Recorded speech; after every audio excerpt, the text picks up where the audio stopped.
Puppy. We have Puppy and Dendi of Navi joining us now. How are you feeling going into the grand final? Feel very excited. This is an amazing moment because I've been here for the third time already. And yeah, it's pretty good. Good. You've been watching Alliance. They've only lost one game this entire tournament.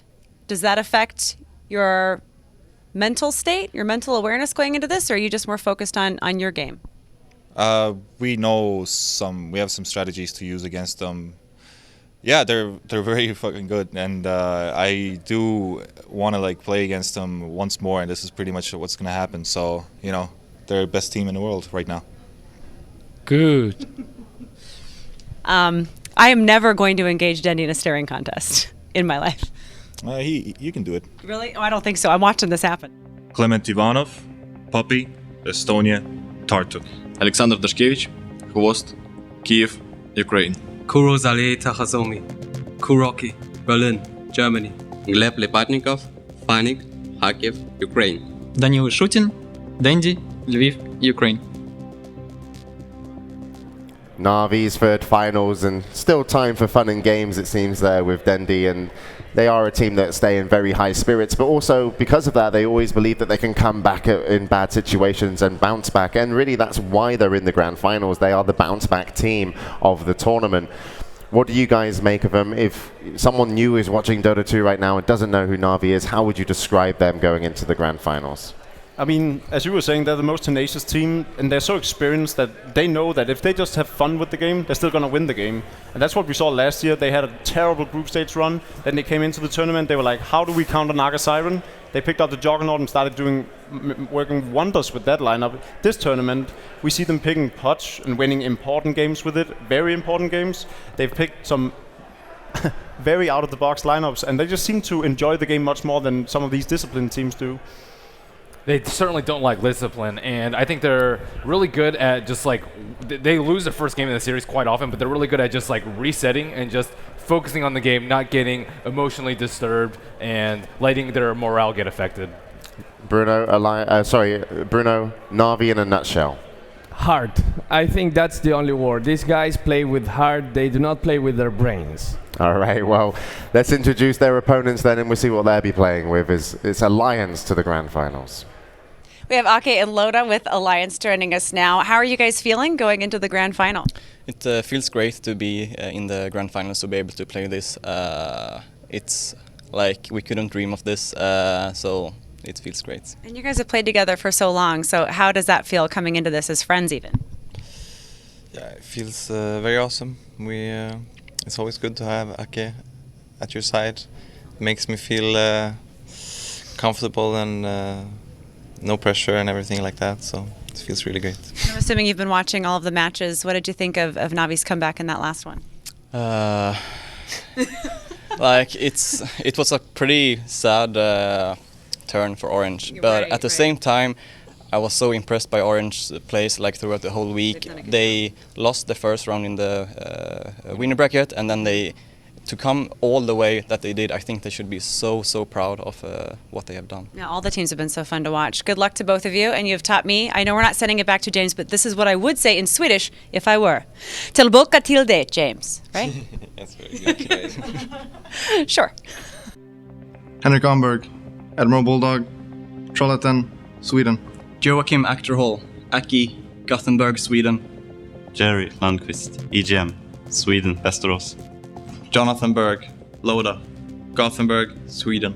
Gustav Magnusson, S4, Stockholm, Sweden. So there we have it, Alliance, the team that have performed, impressed, and still the team to beat going into the grand finals. Admiral Bulldog, S4, Ake, EGM, and Loda. Not a weak link, not a weak play, not a weak strategy. They haven't really shown weakness at all over the tournament, and they can take this. This is theirs to win. This is a big storyline for the boys from Sweden, and it's Navi again that are going to have to try and stop them. So it looks like we're going to be ready to go into the game, guys. So I'm going to have to ask you, who's going to take map 1 and why? Who's going to come out strong straight from the get-go? I think Navi's going to come out guns blazing and actually take game 1 from Alliance. they're too locked down in their playstyle right now. So and Na'Vi knows how they play, so they're gonna come out and maybe take game one and surprise Alliance, and then Alliance is gonna gain their composure for the following games. I think it's going to be Alliance. Na'Vi, they lost 2 games with Wiz. They gave EGM Naga Siren twice. It just doesn't seem like their draft is really strong. Maybe as the series progresses, they'll be able to adapt more to how Alliance plays, but they haven't faced them enough, I don't think, to take the first game out strong. I had one fan from each team trying to bribe me with swag so that I would say either Na'Vi or Alliance. So I'm going to take both at the same time. So I have from the Alliance guy this, from the Na'Vi guy this. This looks really weird. And I'm going to go with both. Just setting trends. All right, Bruno. We're going to have to get you off camera for multiple reasons to the quality of the show. But either way, it's about to get good because this is going to be the grand finals, guys. It's going to be map 1 against Alliance and Na'Vi. Losing my words. Bruno, please put your hat back on. It's all good. So over to LD and Lumi. Take it away for the grand finals.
Please give a warm welcome to the finest Dota teams in the world.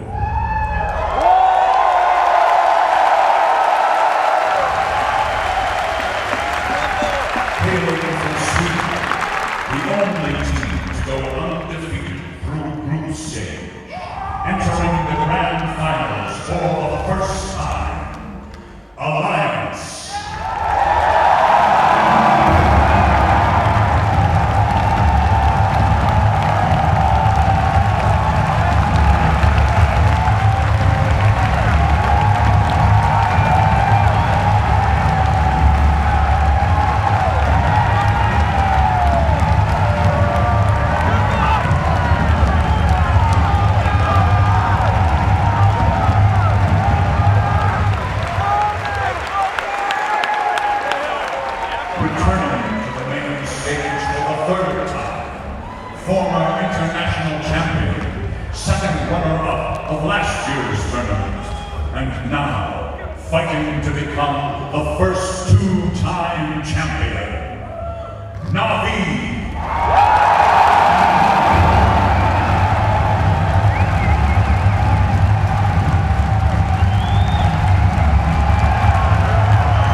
Ladies and gentlemen, welcome to the grand finals of the International 3.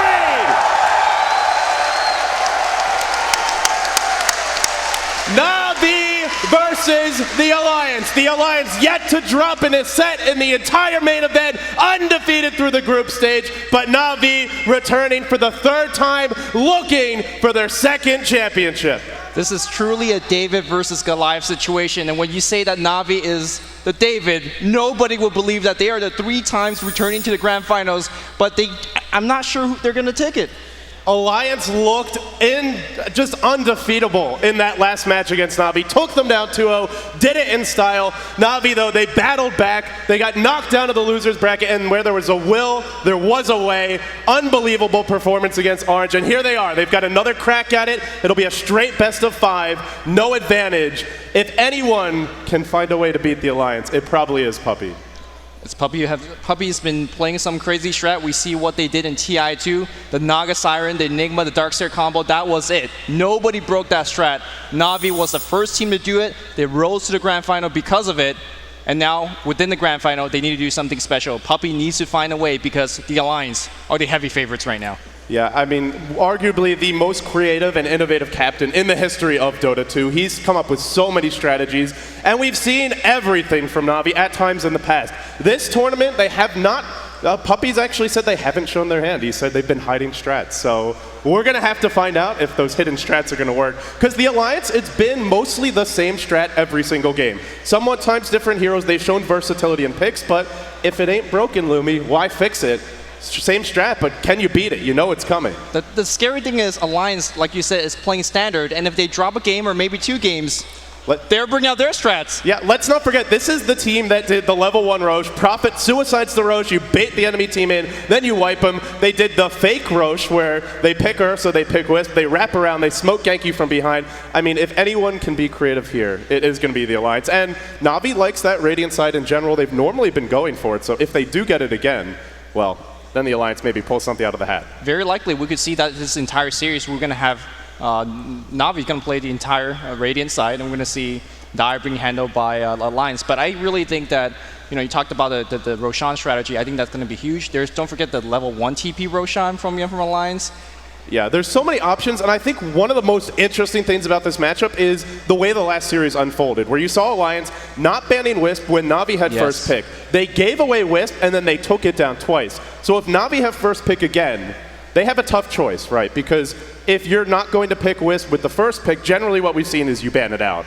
And that's how Alliance has taken advantage of a lot of the Chinese teams who don't run Wisp particularly well. So if you don't take it with the first pick, then Alliance can get Wisp and another hero with the second pick. So Na'Vi, they have to be a little bit worried about that. Could factor into their mentality coming into this game. For those you guys are just tuning to the grand finals and wondering what is Wisp, why are we talking so much about the Wisp? Wisp is often considered as the most broken hero in the current Dota game. She changes the game. She changes the complexion of the game. It's like in professional American football, if you have a Randy Moss, a player who is a threat to score a touchdown from 100 yards out on any given play, you have to play a fundamentally different style of Dota. So whether Wisp is banned or not, whether Na'Vi picks it or not, just the way that last series went, has to have an effect on how Na'Vi chooses to draft. If it's not strategy, it's definitely confidence. You're giving away the best hero in Dota. You beat them cleanly in a 2-0 sweep. I'm afraid for Na'Vi. Game 1. We're loading in now. Are you ready, Lumi? I am, although please refrain from the football jokes, because I'm not following you there. I ain't joking with you. We're straight up here. All right, let's go. All We're jumping to the draft here. Na'Vi is going to get the Radiant side. Alliance on the Dire. Of course, I am Luminous and joined by my main man, LD. Are you ready?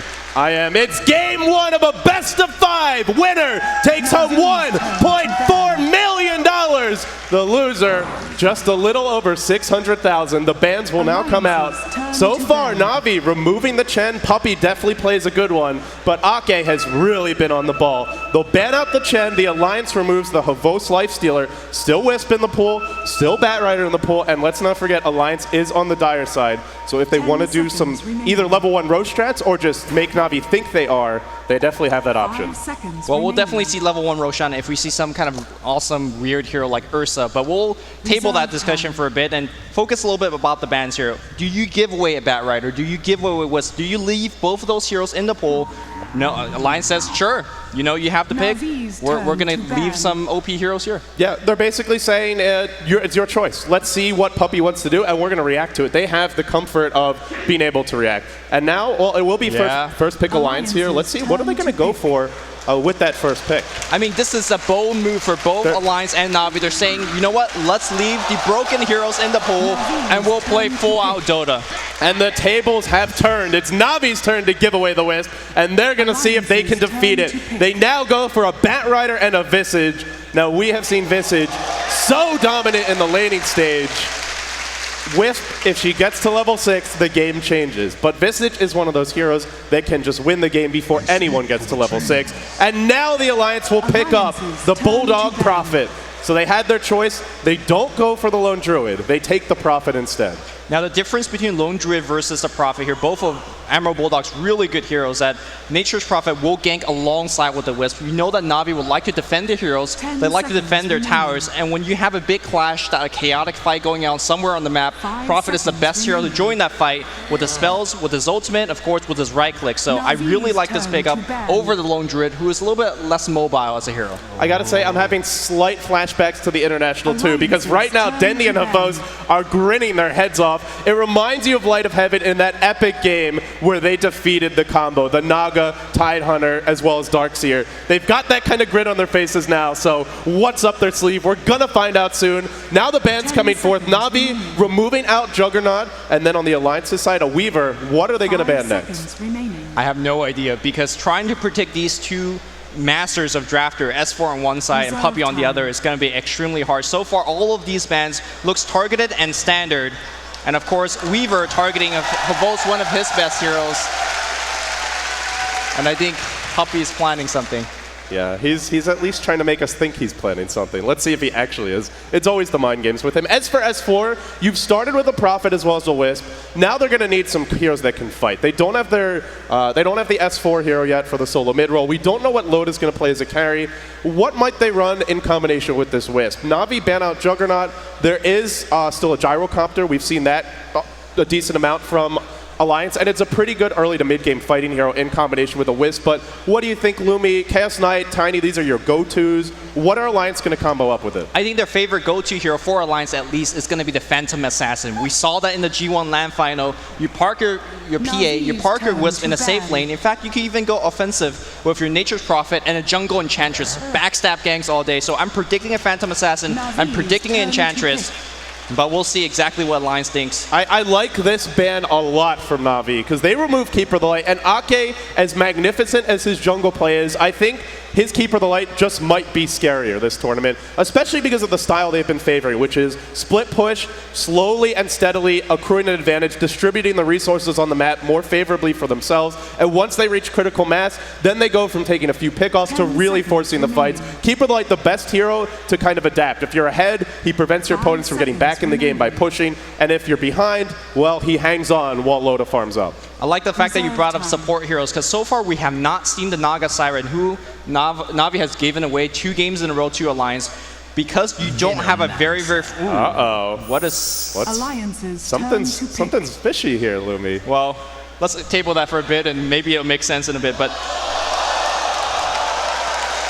Yeah, the Venomancer has been snapped up, and the question is going to be, how does the Alliance look to respond? Does this phase them at all? Because we have seen, I think it has been Na'Vi in the past who've taken Veno early, and sometimes it just doesn't work at all. Yeah, it's a hero that doesn't have innate stun. He sure has damage over time, but it's very, very slow. So it gives you a great slow early on, but mid-game and especially late game, this hero does absolutely next to nothing. It does very little compared to the other options in the pool. Like, for example, if they wanted a Keeper of the Light later on, he's very useful. In some ways, he even gets better. Venomancer, we have seen Havos play this as a farmer. I don't know if it's something we'd see this game. We'd probably expect it to be either Kuroki or Puppey's hero, but now Alliance, a third pick Veno could throw you off. So how does S4 respond? Well, we're going to see a Gyrocopter so far here. Just a very standard and stable hero. Vengeful Spirit immediately snapped up here. Look at the aggression from Na'Vi. I just want to point out that we do not see a traditional carry hero on Na'Vi's side just yet. Vengeful Spirit may be that carry hero. Venomancer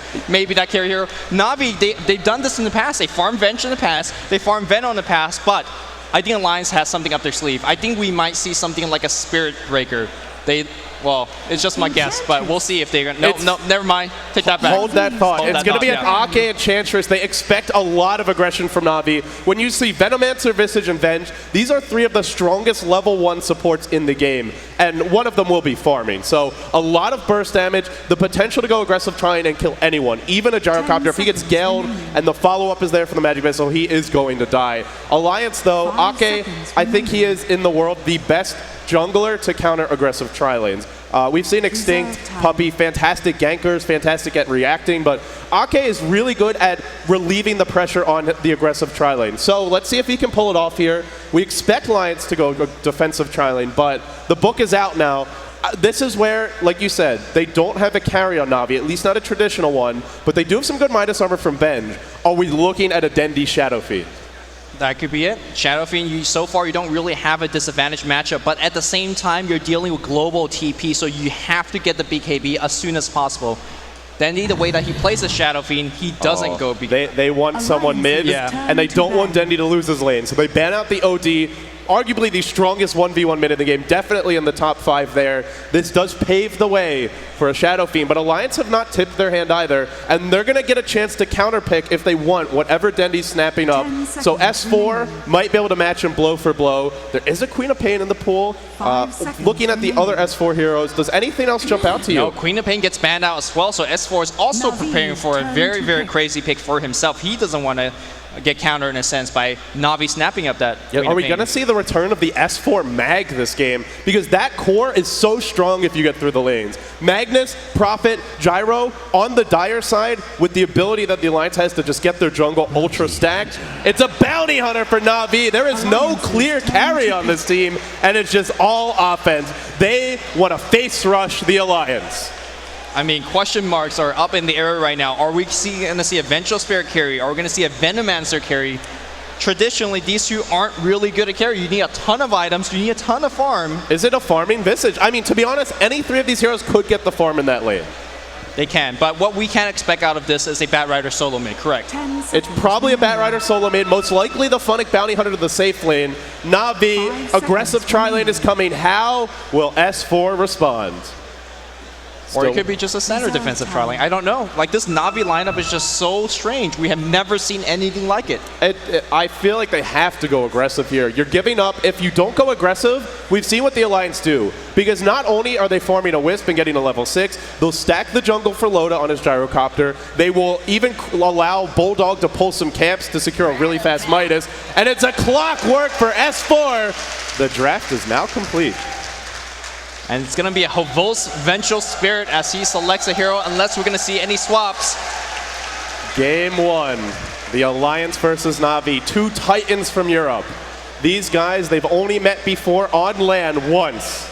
And the last time they met, Alliance took care of business. They took down Na'Vi 2-0. Will Puppey, will Dendi, will the rest of this Na'Vi squad, Kuroki, Havos, Funnick, will they find a way?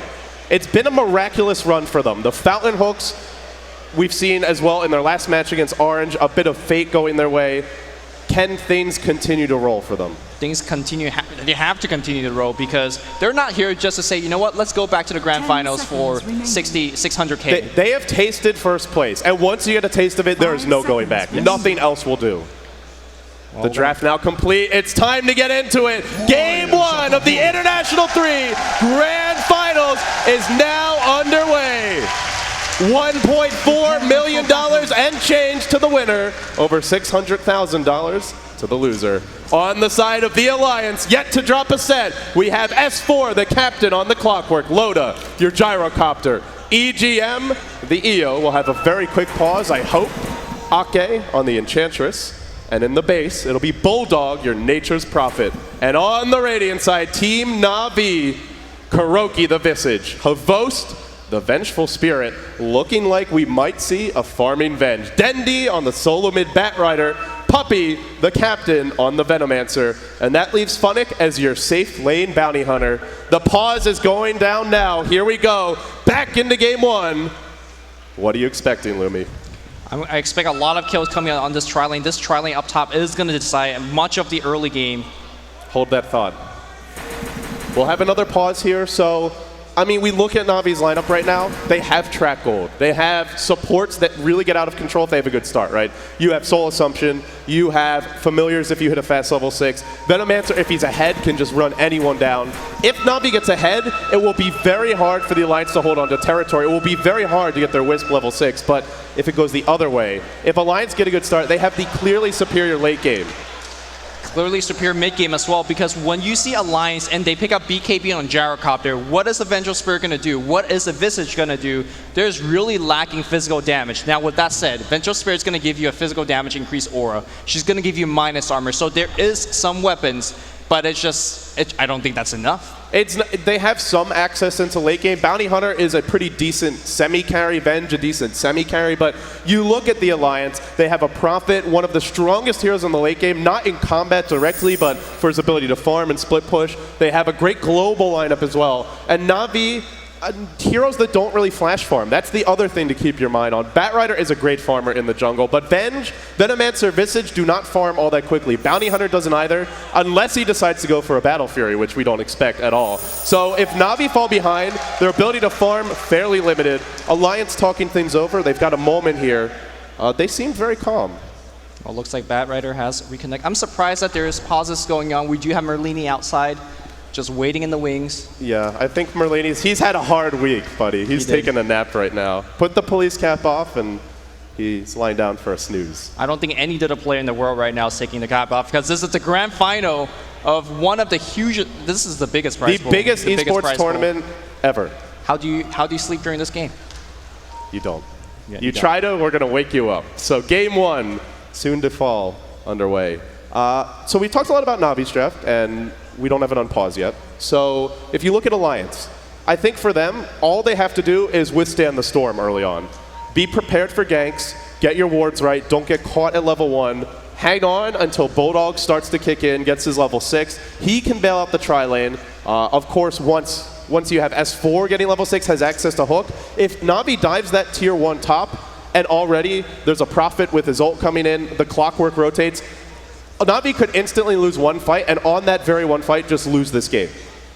I completely agree. Although with that said, Vengeful Spirit as well as your Soul Assumption Visage, they have so much burst power that you can get that one kill and get back out. So that I think Na'Vi's going to use the speed of their killing to their advantage. Let's see, but back to your point, Clockwork as well as Prophet, once they make the TP in, that's going to be over. Yeah, it's going to be really hard. The only team to take a game off of the Alliance this entire tournament was Team DK. And they did it a completely different way. They did it on the back of Burning going out of control in his anti-mage. They did it on the back of a really strong 4 Protect 1 mid-game lineup where once anti-mage gets 4 or 5 slotted, you go and break their base before Alliance's superior late game can kick in while you have basically while you're at the zenith of your economic advantage. But I mean, are we going to see Na'Vi win with a completely different style? This is a radically different approach. It is different. At the same time, also somewhat similar to Game 2 with during the winner bracket finals when they ran the TIE Hunter solo mid.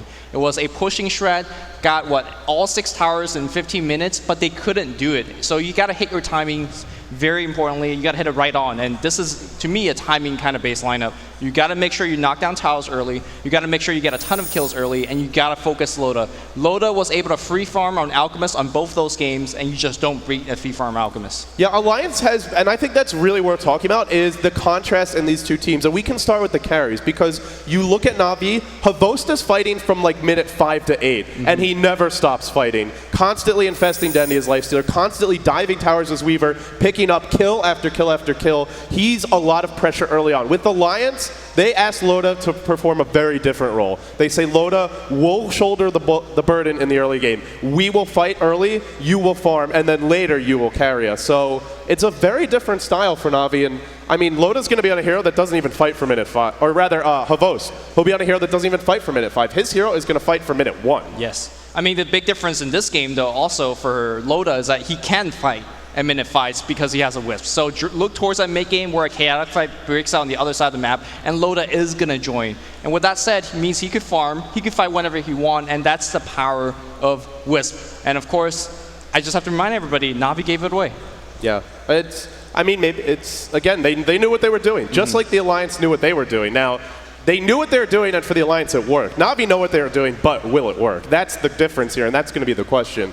Ake does have an early smoke here, so don't be surprised if we see him maybe even go for an early gank on that lane if he gets the right creeps. Enchantress, I think in this situation actually is better than Chen, because you can have 2 creeps. You know all you have to do is shut down Navi's tri-lane, and you pretty much win the game. And if he gets the 2 right creeps, he shows up at the right moment. Enchantress she's not one hero, right? She's like 2 or 3 with those creeps. So yeah, you could actually get like three creeps in the beginning. I think for Alliance, my hero to keep an eye on is actually going to be Ake. If Ake is a good laning stage, if he sets up a kill or 2, Alliance could just run away with game 1. But let's remember, it is game 1 of a best of 5, so Navi can experiment here, and if it doesn't work, they can try something different in game 2. I like how you're just talking about strat, and you're waiting for me to jump in. And you're just I'm like, leave me hanging. LD, you got this. This is standard. Because right now, we have a long pause. Can we just toss the strategy out the window for a bit? Because we've been talking about strategy for like the past 5-10 minutes. Let's toss it out. I want to know who in the crowd is cheering for Navi, and who is the crowd cheering for Alliance. So, Navi?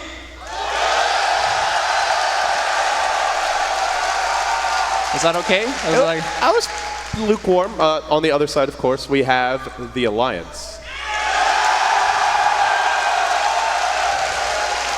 I think Alliance is...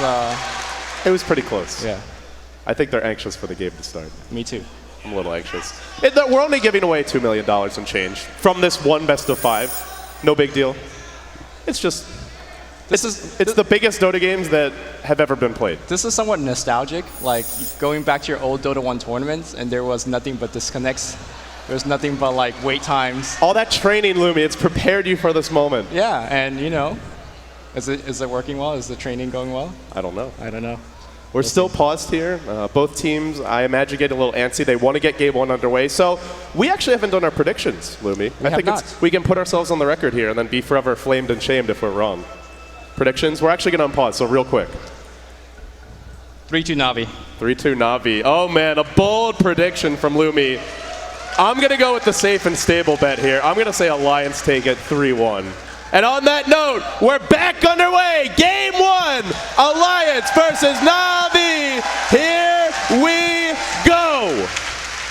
Very, very good defensive warding here coming out all both camps. But of course, Wisp got the first ward down, so look towards this one being immediately dewarded, which allows Alliance to actually set up some ganks in the mid lane. There you go. Bye-bye, ward. You were on the stage for like 5 seconds. It was a short and not so sweet life. And that's actually a big deal. Not having that ward for Navi when you're running the aggressive tri-lane against an Enchantress means if Ake decides to gank without a smoke, they're not going to see it coming. Now, remember that in the old versions of Dota, or even in the previous patch, you could buy 2 sets of wards at level 1. Now you only get 1 set of Observer wards before the creeps spawn. So Puppey could just deward this if he wants to do so. Choosing not to do it yet has another ward over here on this side.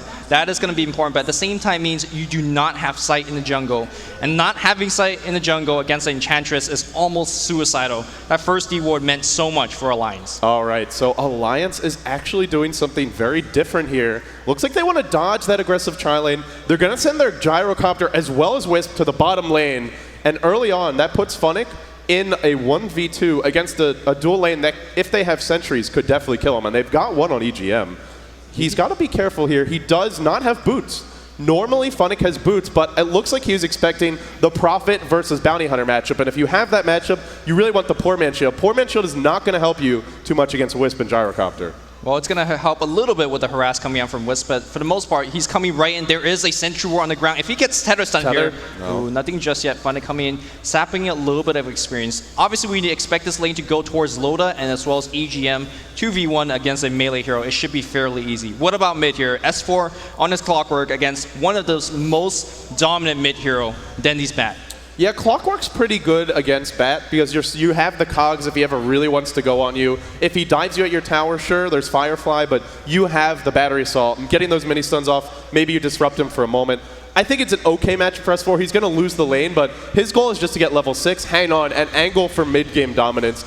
If Bulldog's not dying here in the top lane, I think that's pretty much what they're looking for. Havost does, or rather Funnick, has to be very careful bottom. So early on, looking at this tri-lane Lumi, do you think we're going to see any unusual skill builds from Navi? Because these are generally support heroes, all 3 that they're running here. Or is it possible they get aggressive and just play sort of your standard kill early on support style builds. Already right from get-go here, if you look at Puppy's skill build, he has selected his passive Poison Sting. Generally, you always go Venomous Gale as it is one of those strongest early game spell. And I think the reason that he has gone for Poison Sting, as we do see a gank on the Centaur. Nice stomp here. Any gonna be killed? Deny here. Looking for Ake, and they are gonna get denied. Beautiful No deny. early game EXP and go for you guys. And the reason you go for Poison Sting is it actually helps you for a push. It gives you like 5 extra damage-ish. I mean, there's no other reason to really go for Poison Sting early on. Basically, you can hit each creep once, and then they'll slowly tick down. Whereas if you go for the Gale, you're not going to spam it. Gale, very expensive in terms of mana at the early levels.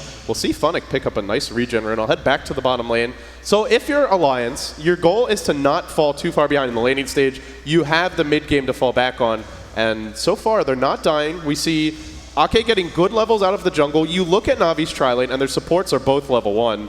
S4, in terms of the middle lane, sitting 11-1 to the 12-3 of Dendi. I think everything's going quite well here for the Alliance. The pressure is on Na'Vi, not on the Alliance. Exactly. When you run an offensive trial lane, you need to get things done quick and early. And of course, there's a ticking time bomb on the bot lane here, Alliance with EGM on the Wisp. Once he hits a level 6, suddenly this game transforms to something completely different. Of course, Gyrocopter is one of those early game carry heroes that could get into these team fights. So look towards Loda as well as EGM playing very close to each other throughout this game and looking to set up kills all of them now. All right, Ake smoked up, heading towards the middle lane. Dendi, no mana right now. The courier's about to come in. It should have his boots as well as his bottle. And this might be an opening, but he's head up to the high ground. And it looks like the moment may have passed. Rocket coming in, canceling Dendi's bottle charge. Ake will decide that's not a good gank. He'll back off, and he's going to head back into his own jungle. Does he actually want to make a go on top? Because this is not a very strong ganking combo. I think he's just going to sit back here. If he could get Kuroki somewhat out of position with a Centaur Stomp, he does have a clap creep now as well here. S4's really playing well in this middle lane, just constantly using the cogs, burning Dendi's mana, preventing him from being aggressive, but it's bottom lane where they've gone in on Funnick. He's dropping pretty low. There's another Rocket Barrage. There's still a dust here. It's first blood, and it goes to the Alliance. Very, very early. Oh, Loda. Oh. It's going to survive. That was pretty close. That tango, that salve, making the difference here. And it's what we talked about. I mean, Wisp, Gyro do have the power to kill a bounty early on. Yeah, and of course, I think they might be going for a second one here. As the creep wave is pushing in, there's another dust available. That's going to be on cooldown for about 30 more seconds. So look towards Alliance making yet another play under the tower very soon. Yeah, they killed off Funnick in the bottom lane. The mid lane, they're trading evenly. The Prophet top lane for Bulldog has not died. They're running a jungler. The supports of Na'Vi are only level 2 to the 3 and 4 of Alliance. Alliance is already pretty damn far ahead on the better late game lineup. Yeah, so far seems like this Na'Vi early game kind of rush strat on the top lane has not really been panning out. Of course, Funnick's got to be very, very careful on the bot lane. Dust is ready to go right now, and if Funnick's not careful enough, a single Dust will be the death of him. Keep in mind that he cannot win walk away. In fact, if he decides to win walk away, he'll be slowed down by the Dust. 10% slow on the newest patch. We're 5 minutes in, golden experience is even, and Funnick is getting close to level 6, but now the phase boot's coming out for Loda. A very slow, a very deliberate start for both teams. There is so much on the line. You drop game 1, all of a sudden, the series gets a whole lot harder for you. Na'Vi, they've gone for something very unconventional with their picks. Can they make it work? So far, we're not seeing it, but we do have to remember their ability to find kills in the mid game is outstanding. So much burst, so much lockdown. But for the time being, they need a few items and a few levels to make it happen. Yeah, very interesting adjustment of skill build. Round two, wrapping around. Dendi in a bit of trouble here. There's 2 Hellbear Smashers, but he's going to head north. Hooked and caught out by S4, but he heads north again. Juking here, jiving there, and he's going to dodge it. Up to the tree line he goes. He's got no TP, but he's got stick charges in the south. He'll head back into the river. The Hellbears are there. Clap number 1. But it looks like he should live. No, double clap, but he's got boots. He's still got the stick charges. Should be fine. Meanwhile, Rocket's going to hit, cancels the south. Dendi dropping precariously low. But meanwhile, in the top lane, it looks like they made a go on Bulldog. He's forced back to base, but now gets his boots and has 600 gold. He's against an aggressive tri-lane. He has not died. He hasn't lost his tower. And he's not that far off of a Midas. Could have won by like the 8 to 10 minute mark. Yeah, this is one of the strangest pushing tri-lane I've ever seen. I mean, if you look at their skill build here, you have 1 point into play work, so they are going to get a tower here. Ake trying to deny it with the creep. You also have Kuroki getting a point in early Gravekeeper's Cloak. expecting some kind of early game dive, but with the tier 1 tower going up down, I think we are going to see Puppey as well as KuroKy starting to make some rotation towards the mid lane. Yeah, meanwhile, the ticking time bomb you spoke about, EGM in an aggressive dual lane as a Wisp is already 1 level from 6. And then you have to look at Na'Vi. Havost, pretty survivable with his phase boots, but Puppey, 560 HP at max with just basic boots. KuroKy, 682, and the Gravekeeper's Cloak to help keep him alive. These heroes, if they get caught by relocate, they're just dead. I mean, they are flat out not going to live through that. Yeah, it's very important to get basically 4 staves or blink daggers, any kind of instant mobility item to get you away from those relocates. And in order to do that, you need to farm. And you look at their supports, they're not getting a whole lot. Exactly. They're not getting too much ganks off. They're not getting too many tower kills. And because of that, under level, under farmed, and Na'Vi struggling on this early game. When DK beat Alliance, they were doing quite well. They were, I think, winning every single lane. So Na'Vi definitely not going down that route to secure a win. Let's see how they could do it. But this is a very kind of classic Na'Vi lineup in the sense that it can snowball really hard. And that's what Navi's always been about. Aggression in the first 10 to 20 minutes of the game, sometimes even in the first 5. So far, the aggression yet to come. 8 minutes in, but you gotta know it's only the calm before the storm. And here comes S4. Level 3 battery assault, the more aggressive killing build. He wants to find a pick. He's up in the Na'Vi jungle, hunting, heading towards the bottom lane. There's a Funnick, courier. There's level a courier 6. coming by. There's some TPs Courier. on Na'Vi. Oh, Funnick gonna be spotted out, but there's no gem here. And now the rotation coming in from Ake. He'll pick up a creep as well. They're gonna rotate Puppey off the top lane. Both teams now Ake healing up, Funnick driven back. They're not going to find any kills yet, but with the dust that should be on the Wisp, yeah, there still is a dust charge. If they try to go again, it could go south, but here they go. On to Ake, DD for S4. Ake dropping fast, he's going to fall, but S4, he's found Funnick, now tethered, blown up by the Ake creep, fighting from beyond the grave. Now KuroKy, sprouted, locked in place, but here comes Big, bad Dendi, but no, it's too much damage from Loda. 3-1. Already Na'Vi on the back foot. We just talked about Loda generally not liking to join early game fights because he wants to farm, but this game making the quick rotation, helping out his allies. Of course, EGM came first, and of course, even though there was a track kill that went the way of Na'Vi, it was like a 1 or 2 person track kill, so Alliance coming out ahead, and they are staying ahead because they are winning every single lane right now. And you look at Alliance, they don't need gold nearly as much as they need experience, and they are leading in terms of experience. Every single hero level 5 or higher. That Wisp for EGM, 1 creep wave most likely off of level 6. And once he hits level 6, Na'Vi, a lineup that wants to push early, a lineup that wants to find a lot of kills. When you are ganking, you'd better be ganking the Wisp or the Prophet, and ideally both, because if not, then they're just going to counter-gank the crap out of you. Funnick is scouted. If this is the Wisp, there you go. They know exactly where he is now. The orb's going to start splashing, and Funnick will rotate back for the time being. EGM, he knows how close to level 6 he is. He needs that 1 creep, and now he's got it. So the threat of relocate, it's on the board, the Alliance. Lumi, they've weathered the storm through the laning stage, and you got to say, although to a new fan of Dota, this might look like a dead even game strategically, it's a huge advantage for the Alliance. Yeah, and of course, if you look at Navi's, the way they're playing right now, all 4 or 5 are hovering very close to the mid lane. They are losing out in terms of farm and experience. Meanwhile, on the other side, you have EGM and Ake in the jungle, just getting some tiny bit of a go experience. You have Loda just straight up farming up top. So I think the Alliance is getting a ton more out of the map.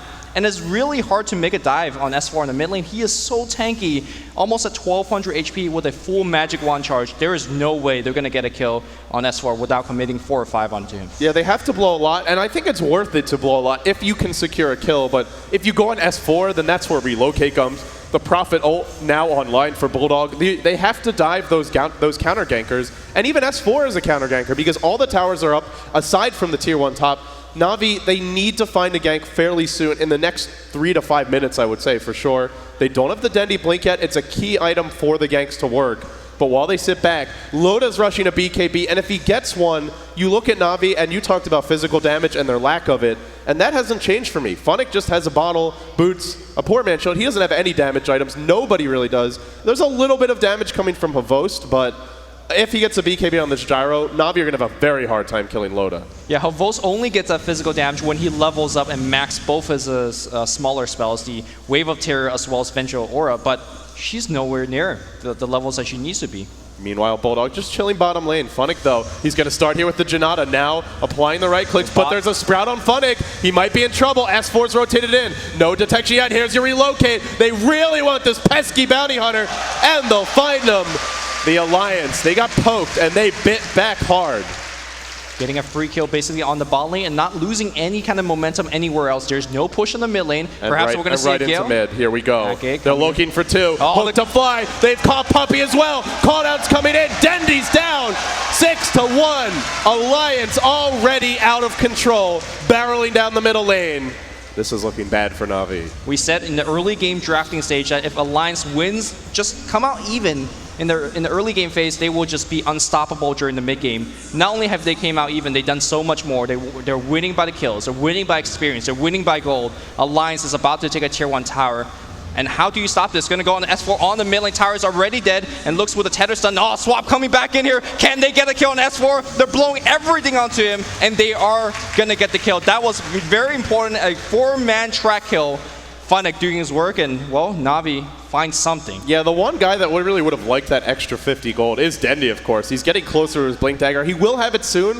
Na'Vi definitely have a few more runs of aggression in them, and every time that a gank works, every time they get a couple of heroes with a track kill, they extend their lease on life in this game. They're not out of it yet, but they're the ones who have to force the fights, and if you're Alliance, you can take fights, but you don't have to. If you're Alliance, you want to be careful, though. Track Gold has a way of sneaking up on you. All of a sudden, Funnick shows up with drums, with phase boots. The next few fights later, he's got a BKB. Dendy's got a 4-staff. Then Boots of Travel. It creeps up on you, and then all of a sudden, you're like, man, where did all those items come from? I thought we were winning this game. So for now, Alliance ahead, but they will want to play it safe. And one of the big items that will allow them to play it safe is going to be this BKB on Gyro. It's coming very, very soon. Yeah, because of that, I feel like Na'Vi basically have about 1 minute or 1 minute 30 seconds to make something happen on the map, because once BKB is up on Gyrocopter, and now because of there's a mech up on Admiral Bulldog as well, there is just nearly none of that on Na'Vi to do anything. How do you kill Loda? And meanwhile, of course, when you're not killing him, he's killing everybody else with the call down on max flat cannons. Yeah, and then the other thing is, a lot of these heroes really don't do much against that BKB. You look at Visage, he has Familiar Shore, he's got a mech to help keep his own team alive, but most of his damage is the Soul Assumption in the early to mid game, and he's not going to be hitting that hard. Puppey, virtually useless against BKB heroes unless he gets off a Gale and advance. They they go though. Habost, easy pickings for S4. Brought down by a hook, jams it in, and now it's 7-2.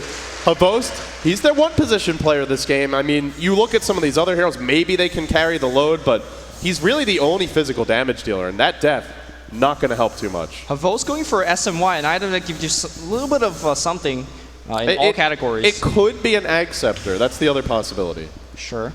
But yeah, SMY... Actually, it does look like an Ag Scepter. Yeah, if it's an Ags, I mean, the nice thing with an Ags Venge is that you have Nether Swap constantly available for fights. The cooldown is only 10. But that doesn't necessarily help you if the Alliance just have the superior 5-man.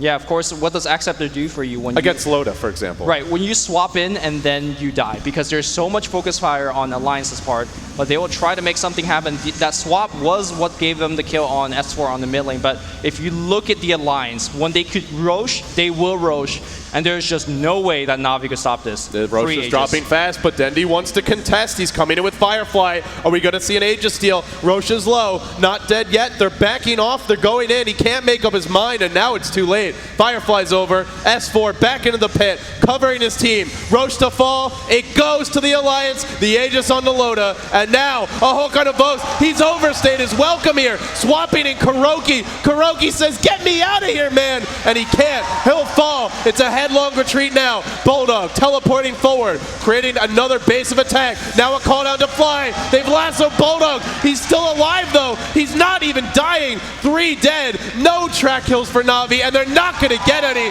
Make it 4. Na'Vi down 2-11, and they're going to GG. Oh my God. GG. 16-minute GG, and they're going to get that final last kill. Alliance just dominating Na'Vi. 3-time finalists, but it does not matter at all. The Alliance not even slightly phased. Na'Vi went for a very unorthodox draft. Very little access to late game. Heavy pressure on the laning stage. And the Alliance weathered the storm, took the advantage early, and they never looked back. Alliance have never looked this strong, winning a game from one of the biggest and strongest Western team out there. What can Na'Vi do for game 2? What can they pull out? That was, I don't know if I call it a pocket strat, but a very unusual draft from them. So obviously, Na'Vi, we don't expect them to do something similar again. It's not like they brought their bread and butter and then Alliance just destroyed it. They brought something unusual. It didn't work. Now we're going to have to see what they do, though, because when they got Wisp, they couldn't win with it. When they give it away, they lose to it. Granted, with an unusual draft, Wisp is going to be an interesting problem for them in these drafts because they really shouldn't be giving away to Alliance. At least it feels that way now. And if they're not, then they're forced to waste a ban on it. And you open up Bulldog's hero pool, you open up EGM's hero pool, Ake's, everybody on this team, they're in a bind. Na'Vi is losing with the standard game. Has whiffs, can't win. Na'Vi is losing on non-standard games. Picking offensive trial and venge, not working out. I'm not sure what they could do, but hopefully Puppy's got something in mind because this series could be quite over quite quickly. And, I mean, we're going to have to see. Game 2's coming up. Alliance leading 1-0 in a best of 5. There's $2 million in change at stake. My goodness. They can taste it, man. They have come so far. And I mean, you look at this team, they had an undefeated run at the G1 League Land Finals. They traveled to China, they came, they saw, and they conquered. And here they are, again, not on their home turf, they're in Seattle, they're from Sweden, and all they're doing is winning games. They are winning games and winning it very, very convincingly. Absolutely. And it looks like, I guess we're going to be getting into game 2 pretty soon. So you look at the draft for this game, and it was very unconventional from Na'Vi, I think, to say the least.